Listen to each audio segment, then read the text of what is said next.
The most common mistake I see new online arbitrage sellers make isn't the products they're buying, but it's actually where they're buying them from. And it's not a small mistake, it's the same mistake I made when I started Amazon, and I almost lost my account in the first month. And I made the same mistake again a year later, costing me almost 4 figures. Since then, I've scaled my Amazon business to multi-7 figures, and I now know the best ways to check retailers properly, and it isn't just guessing. In this video, I'm going to show you my exact system for vetting suppliers, the warning signs to look out for, and the mistakes that almost wiped me out. So first of all, why is it even important that you vet retailers in the first place? First things first, if you don't have good retailers, Amazon will not accept the invoices. So if a customer, for example, says one of your products are fake, they might actually be fake if you don't vet your retailers properly. But let's say a customer says one of your products are fake and you don't have good invoices from a good retailer, Amazon will destroy the stock, which is obviously going to make you lose a lot of money. On top of that, if you have a lot of customers saying your products are fake, or you buy from a supplier that's actually selling your fakes, you're likely to get a Section 3 on your Amazon account, which is Amazon closing your seller account. And the only way to reopen this in most cases is by uploading an invoice for the products that Amazon approve and say is a real invoice. Now, if you haven't been buying from the correct suppliers, like I'm going to show you how to do in this video, Amazon won't be able to pay out the balance that's in the account, and they also won't send you your stock back. Because in their eyes, you've actually been selling fake products and haven't been selling real goods. So make sure you watch the rest of this video. I'm going to show you the exact 5 stages I go through when vetting suppliers and also checking that they're good to buy from and how to buy from them. So first things first, are they really a UK retailer? This is the first way that I almost lost my account when I started, because when I started Amazon, all the advice online for online arbitrage was go to buy from iHerb, source Stylevarna. They were in Discord groups that I was joining. How to source from iHerb and Stylevarna. As you can see here, Stylevarna's marketed as a UK retailer. Their website says Stylevarna UK. However, when you go to the address on their website, you'll see they're based in Hong Kong. So you're not actually buying from a UK retailer. When you're doing online arbitrage, you need to check every single retailer you buy from are based in the UK and are VAT registered. Now, why does it even matter if the products aren't from the UK? Why should you even care if you're buying from a non-UK retailer? It's probably what you're wondering. And I'll link it back to how I almost lost a load of money and my seller account when I first started. I was buying from Stylevarna. I bought a Mango product, I believe the brand's called Mango, and it was like a hair conditioner. I was making good money on them all. However, once I went onto the listing, I hadn't learned how to do analysis properly, so I hadn't realised the brand would IP me. And when I went onto the listing, I got kicked off by Mango. Now, what they gave me is a parallel import claim, which is basically them saying I imported the products to the UK without their permission.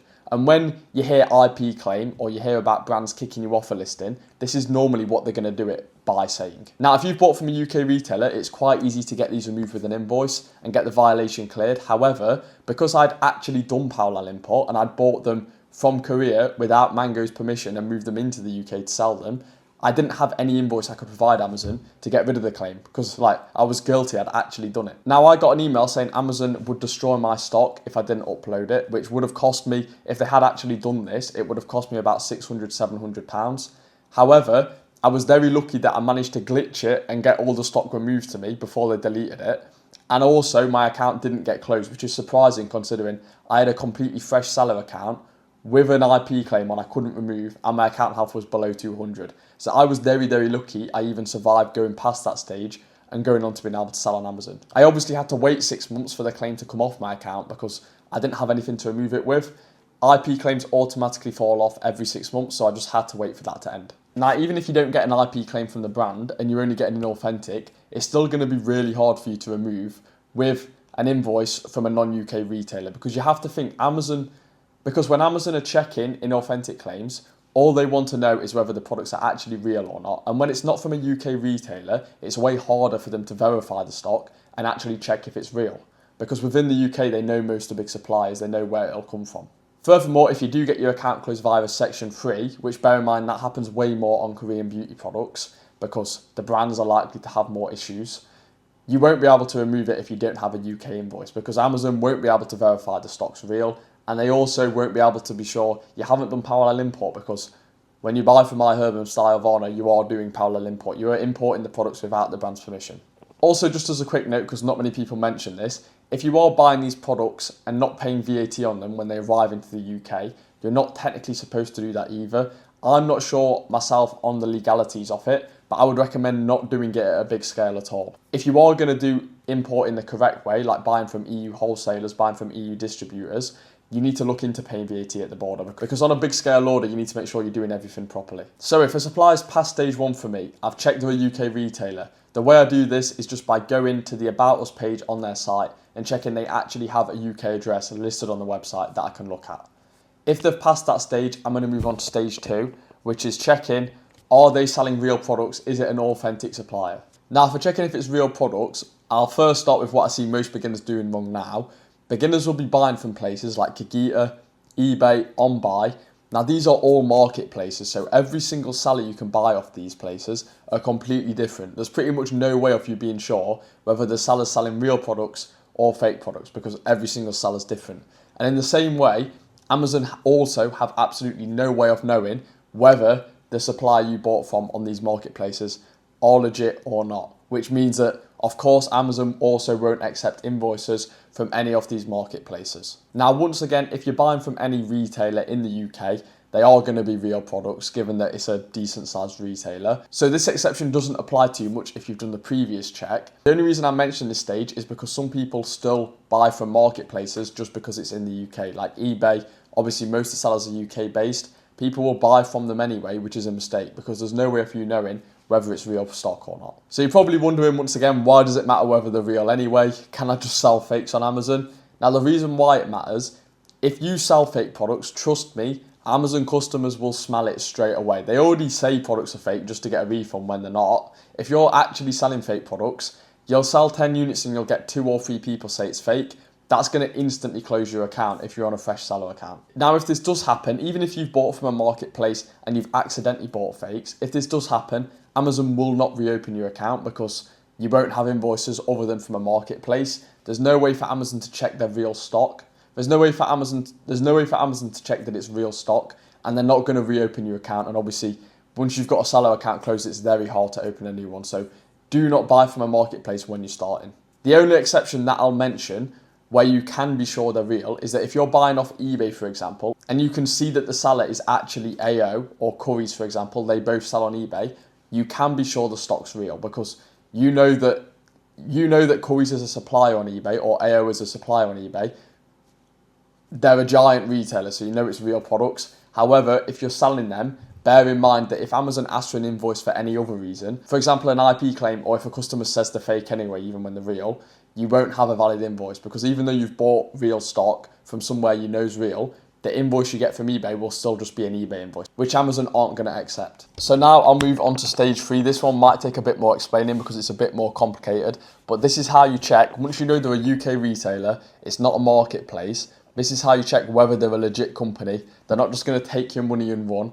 And this will also lead me on to my second story a year later, when I almost lost 4 figures because I didn't do my checks properly. And luckily, because I put everything in place that I'm going to show you now, I was able to get my money back and I didn't get scammed. So first things first, when I go onto a website, I've used Boots as an example on this. I go onto a website, the first thing I'm going to do once I decide I want to buy from there, I'm going to go to the About Us page. So this is similar to stage 1, just to check if they're in the UK. You go to the About Us page, you find their company information, and you check they're either a UK LTD, a PLC like Boots, they've got a UK address. This is going to show you that they're in the UK, they sell from the UK. And now what I do on the About Us page is I'll get the company name, for example, Boots PLC. You go to Company's House and search for the company name. So this is going to show you all of the history on the company. Just as a quick note, anyone that's trying to find out anything about a mentor to check if they actually sell on Amazon, you can search the mentor's name here and check they actually have an Amazon business, for example. So this is a good tool for research on many other things other than just checking retailers. So for example, I'd search here Boots PLC. I found the Boots Company PLC, that is Boots trading name, as you can see from there. Search that on here. It brought me to their Company's House page. All you have to do then is click Filing History. Click the most recent, it's called Full Accounts. You're going to see a couple things on the filing history. What you want to see is full accounts, or for smaller businesses, it'll say micro accounts. Click on that and click View PDF, and you want to scroll down to where it reports their profit. Now, all you want to do here is check that the profit they're making actually matches how big they seem as a retailer. Obviously, Boots in 2024, they've reported £186 million in revenue in 2024 and 31 million profit. So obviously, Boots are legit. I think everyone knows Boots are legit anyway. You don't need to do all of this to check that's real. But if you're checking a smaller company, just check the profit matches up. I'd say any small retailer in the UK that's got a physical address should be doing at least £1 million in revenue. So make sure it's at least £1 million in revenue before you buy them from them. If it's just an online retailer, it can vary. I wouldn't buy from any small retailer doing less than £1 million in revenue, in my opinion. The last check I'd also do is check where their company's registered on Companies House. So to do that, you just click overview on this page. That's going to show you where the business is registered.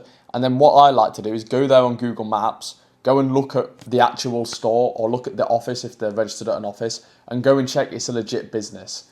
This is the other way that I vet suppliers. You can use Trustpilot too. However, Trustpilot companies can fake their Trustpilot, and also Trustpilots can be completely wrong from what I've seen in history, especially with smaller retailers. So I would just do these checks to check they're actually in the UK. They've either got a physical store or they're doing good profit and revenue on the Companies House if they're an online retailer. And that's how I do my checks that they're actually legit. Now, this being said, this is where I almost lost 4 figures. I did all these checks on a company called Electrolux, where I was trying to buy some electronics products from them, and they almost scammed me. So when you pay with retailers that you're not sure about, make sure you use PayPal, or alternatively, make sure you use a credit card that's good. For example, American Express, they're incredibly secure. Their chargebacks are really, really good. If you actually get scammed, you can go to American Express and you can get them to charge back from wherever you bought it from. The same way PayPal also do this, I actually placed my order on Electrolux because I wasn't too sure about it through PayPal and then used Amex. So I had like double protection, and basically I bought about 3,000 worth of stock from Electrolux. They just didn't send it. They were refusing to refund me. They called me and said they have some on back order and that I couldn't cancel it, and the back order was like a year away. So basically just tried to scam me. And then I went to Amex. I said, these didn't send me the stock. I sent proof off their email saying they were going to send it me in a year. And of course, Amex just put the charge back through. I got my money back and I was safe. So that's how I saved myself losing 4K. If I hadn't used Amex or PayPal on that transaction, I would have just lost 4 grand if I'd bank transferred them. So it's very important, if you are testing a new retailer or a new supplier, make sure you try to use Amex or PayPal where you can. So now on to stage 4. By now, you know the products are all real. You know the UK retailers, Amazon will accept the invoices. The next step is actually knowing whether the product's going to perform well or not, and how you track this based on the retailers. So, for example, 2 retailers I know don't perform as well because of what I've tracked myself and the data I hold myself. Home Bargains and Holland & Barrett. And the reason for this is because they hold a load of stock on products. They do hide how much stock they have, but they hold loads of stock on every single product, which means that when there is a good lead, unless the supply on Amazon is crazy, there's almost always more demand with the retailer, which obviously, if you know supply and demand, there's not enough demand to withhold the amount of supply at a cheap price that's coming from these 2 retailers. So how you actually track what retailers are good and what retailers are bad in terms of where you should source from. How I do this is through a buy sheet. Now I'm going to come onto this in a second, but what you want to be tracking in terms of what retailers perform well is when you buy the product, mark on a buy sheet what price you expect to sell it for, and then when you do sell it, mark what you actually sold it for. And that's kind of going to show you how much the listing came down after you finding it as a lead. I'd also track how many sellers came onto the listing at a competitive price. Like, we don't care about sellers coming on 300 quid above the price, just sitting there with extra stock. People that have likely got it at as good a price as you, I want to track how many of them come onto the listing from when I bought it to when I've sold it. And now when buying from a retailer and vetting, as well as coming back to the buy sheet the last time I bought from that retailer and checking what the price came down by compared to what I expected to sell at, I'd also be looking at how much stock the retailer has if it lets me view that. Like on John Lewis, for example, you can just add 9999 to cart and you can see exactly how much stock John Lewis has. Now, some retailers, you're going to have to do some guesswork and go off the data you've got on your buy sheet. But a retailer like John Lewis, I can see, let's say a product has 1,000 stock and the Amazon listing sells 3,000 times a month. I know that if the price does get tanked and a load of sellers jump onto it, it will literally take a third off a month for all of that cheap stock to sell out before it's recovered. So I know that's a no-brainer, it's going to recover incredibly quick. However, if something on John Lewis has got 1,000 stock and it sells 50 times a month on Amazon, if everybody finds that product and there's a load of supply from the cheap John Lewis price, the same price I'm at, it could take up to 20 months for it to recover back to the full price. So that's something that I'd avoid if I saw that much stock on John Lewis and not enough sales on Amazon. Now, next is order limits. I get asked this all the time and people ask, How do you know how much a retailer will let you order, and how do you make sure your orders don't get cancelled? And once again, it just comes back to data and your past history. Every time you place an order, first of all, see how many it lets you put on one order. Like John Lewis, for example, you can just place as big as order as you want and they're going to ship it. They do not care. Somewhere like Argos, it's only going to let you put 10 in your cart and order 10 at a time. So just have that in the back of your mind so you can test that instantly if you find the lead. So just see how many you can add to cart. Now, some retailers will just let you spam orders, which is why you need to track on a buy sheet. I'll come back to the buy sheet in a minute, but it's why you need to track when you've placed orders with a retailer. Try and just spam orders, do loads of orders on top of each other and see if they cancel them. Now, if they cancel them, just mark it on your buy sheet so you know next time you find a good lead there, you're going to have to think a bit more outside the box with getting more stock. However, if you spam orders like curries, for example, you can just spam orders and they all go through. You know from now on, every time I find the lead on curries, if I want more than 5 units, I can just keep placing orders of 5 and they'll ship them all. If you do find a retailer cancels it when you place multiple orders, that's where you have to think a bit more outside the box in terms of making them not realise it's you placing the order every time. I'm not going to go into that on this video because it's quite a bit more complicated. It's a bit harder to get around. However, it's not many retailers that are like this anyway. Most of the time, they're just going to let you place multiple orders or just one big order. So it's not really an issue. If you do want more support with that, that's more something that's taught in the mentoring as it's a bit more complicated. Now, in terms of what you track on your buy sheet, obviously I've cut off the end bits I've already mentioned, like tracking if they've let you place multiple orders and also tracking what price you expect to sell at versus what you actually sell at. But then, yeah, all you need to do is track these two things on your buy sheet. I've obviously shown an example of what I use for one here. That's more for another video. I don't want to overcomplicate this, but add it onto your buy sheet, track it whenever you make a purchase, and then you're going to be able to go back to it and check how that retailer performed last time. And that's kind of the last stage for me in terms of the vetting process. And that should kind of conclude the video. That's the 5 steps I use when I'm checking if a retailer is good to buy from, if they're safe to buy from, if Amazon will accept their invoices, and if they're going to perform well. They're the 5 main stages. What I would say to you is if you're asking me now, I've been buying all my products from iHerb, I've been buying them all from Kagita, I've been buying them all from Salvana. What am I going to do now? I can't buy from them anymore. What I'd say to you is, first of all, if you have been buying from them, let go of feeling like that was real money, because realistically, if you continue to buy from these places, your account will get closed and your money will come to an end. So let the thought of that money go and instead focus on new ways of finding products and find new suppliers you can buy from. If you've just been relying on retailers like this anyway, that's been risking your seller account, it wasn't a way to sustainably grow, and you now need to find new ways of finding products and adapt to it. So if anyone's interested in learning the ways that I find products, it's the only thing that I don't put on YouTube for free. Everything else about Amazon is on here for you to watch. Feel free to just check out the link in my description. That's where you can apply for the one-to-one mentoring where I teach the ways I buy products. Other than that, there's also a 2-hour course in the description. So if you want all the free information out there, you want to know everything about Amazon up to my suppliers, feel free to check out that video and that's going to give you everything you need. Other than that, thank you for watching this video. Make sure you leave any questions you've got in the comments, and other than that, I will leave it here.